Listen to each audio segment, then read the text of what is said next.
Atenção para as manchetes do programa Nas Entrelinhas de hoje. Hoje é Dia do Trabalhador, dia de lutas, dia de conquistas. E no Momento Tricô de hoje, o comportamento do mercado de trabalho no Brasil nos últimos meses. O trabalho virou um fim em si mesmo? Como está o trabalho do novo Brasil? Temos o relato de uma experiência de trabalho de um aluno. Começa agora mais um Nas Entrelinhas, comigo, Enio Luiz Espanhol. E comigo, Samantha Buglioni.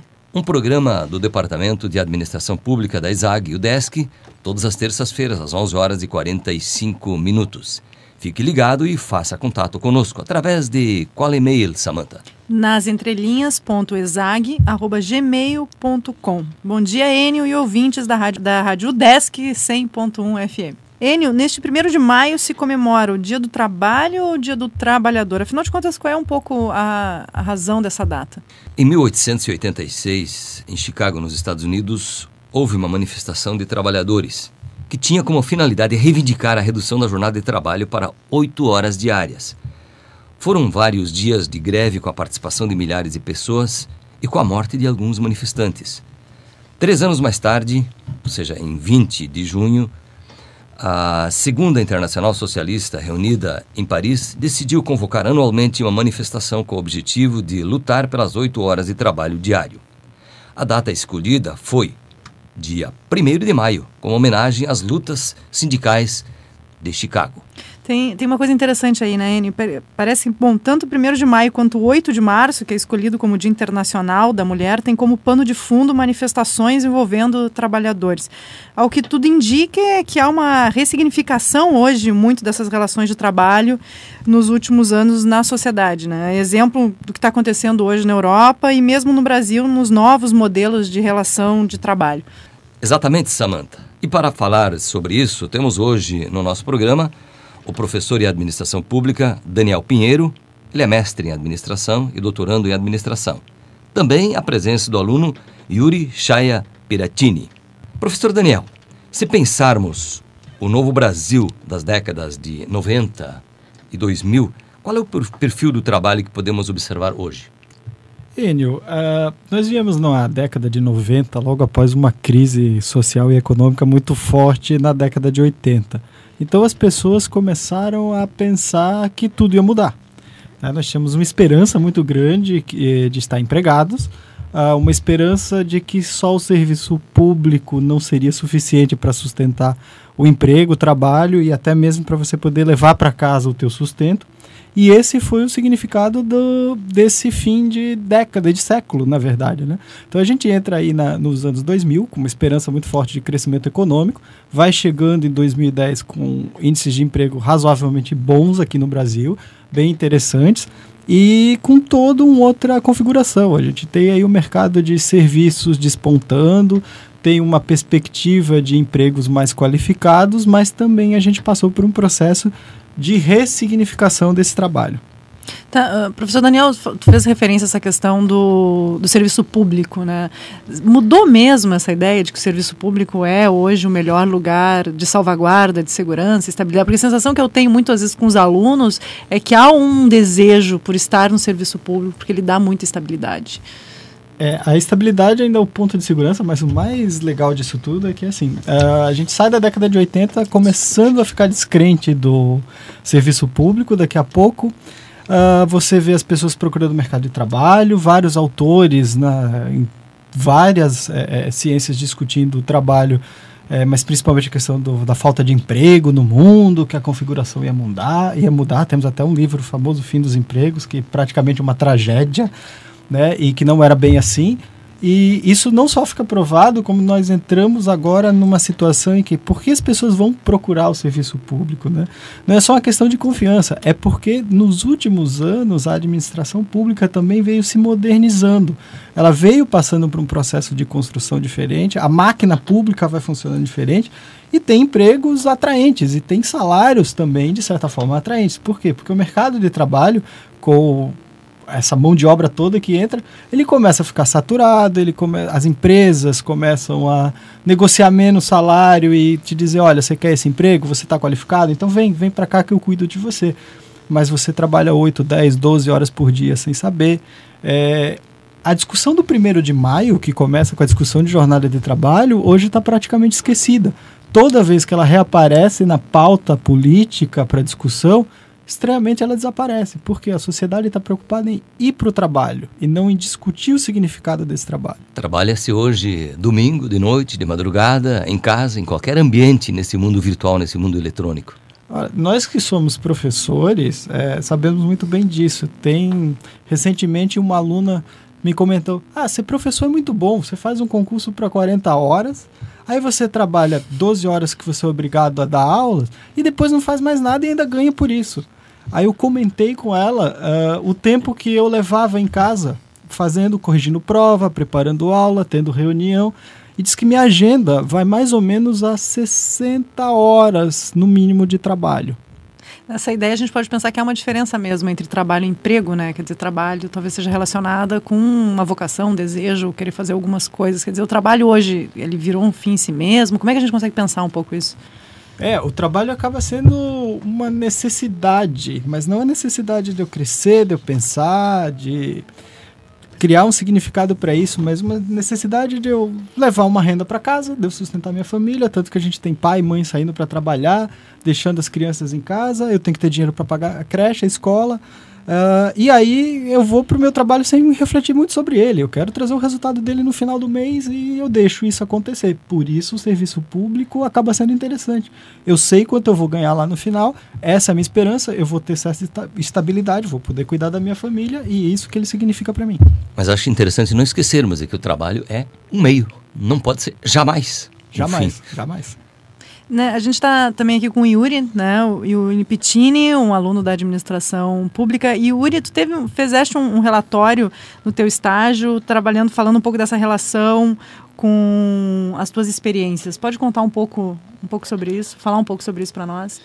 Então, eu fiz um relatório de estágio no Tribunal Regional Eleitoral. Trabalhava na seção de preparação de pagamentos e análise tributária. E lá eu fiz um trabalho que envolvia uma pesquisa de clima organizacional e um mapeamento de processos. O que acontecia? No meu setor existia uma rotatividade grande. As pessoas muitas vezes não queriam trabalhar lá devido à sobrecarga de trabalho.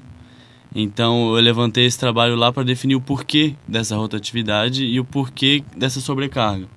E você encontrou as respostas? E ao final consegui diagnosticar que não era a sobrecarga em si. O que afetava realmente as pessoas era uma falta de reconhecimento do trabalho. Às vezes uma coisa tão simples, o elogio do chefe ou qualquer coisa desse gênero faltava para a pessoa, para ela se sentir motivada e continuar exercendo aquela função e as atividades que eles tinham normalmente. Porque o trabalho em si, muito trabalho, não é de se reclamar alguma coisa assim no dia a dia de trabalho. A gente está ali para cumprir nossa carga horária, para trabalhar, não é para ficar tomando cafezinhos, qualquer coisa do gênero.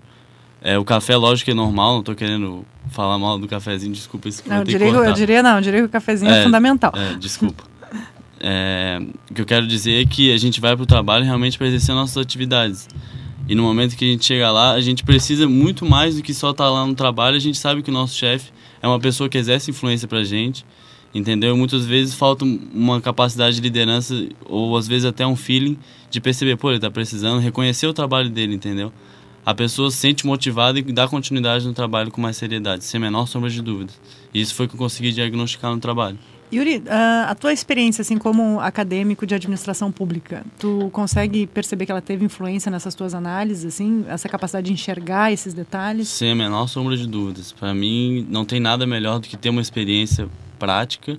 Eu sou uma pessoa que aprendo muito com o dia a dia, assim, às vezes a gente consegue atrelar a teoria com o trabalho, então a gente tem que ter essa experiência.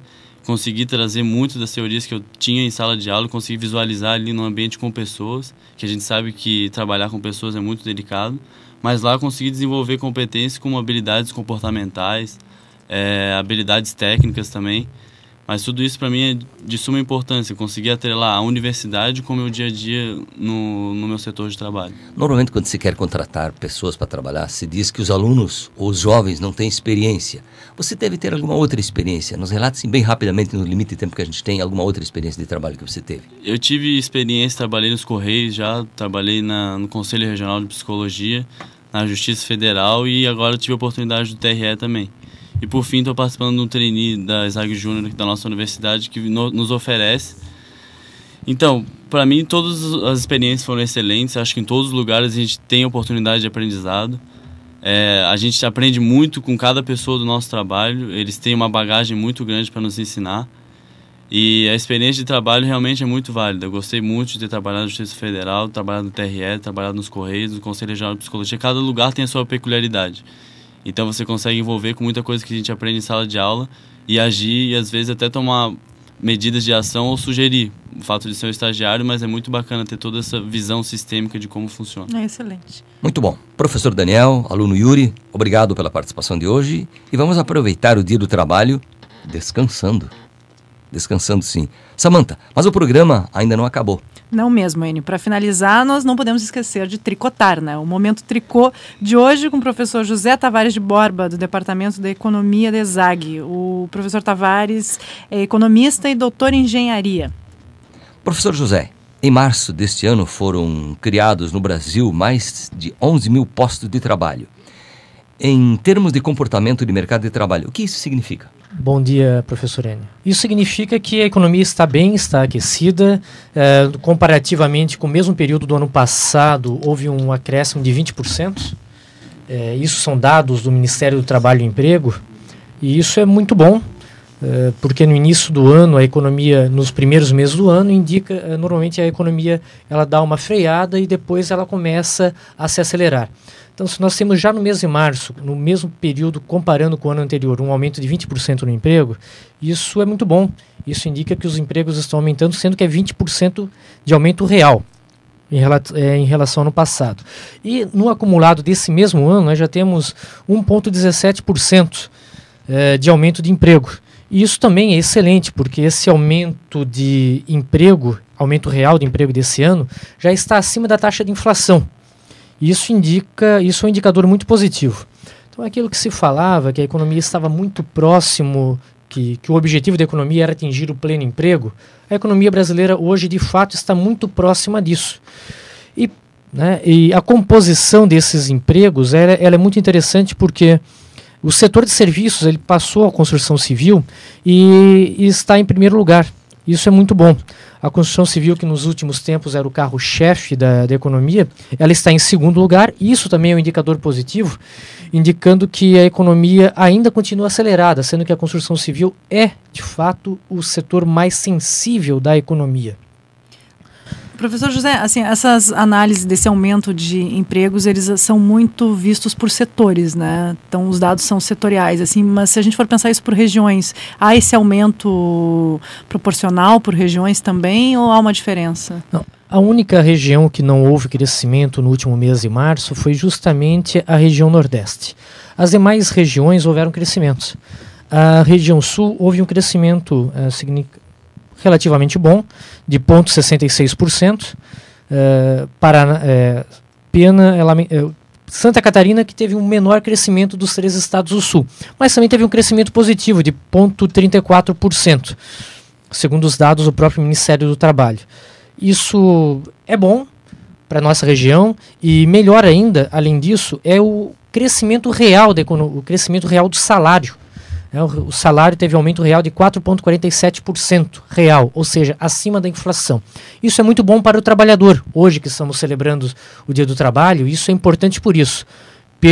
Por ser um aumento real, ou seja, um aumento acima da inflação. Estamos tendo ganhos reais na nossa renda.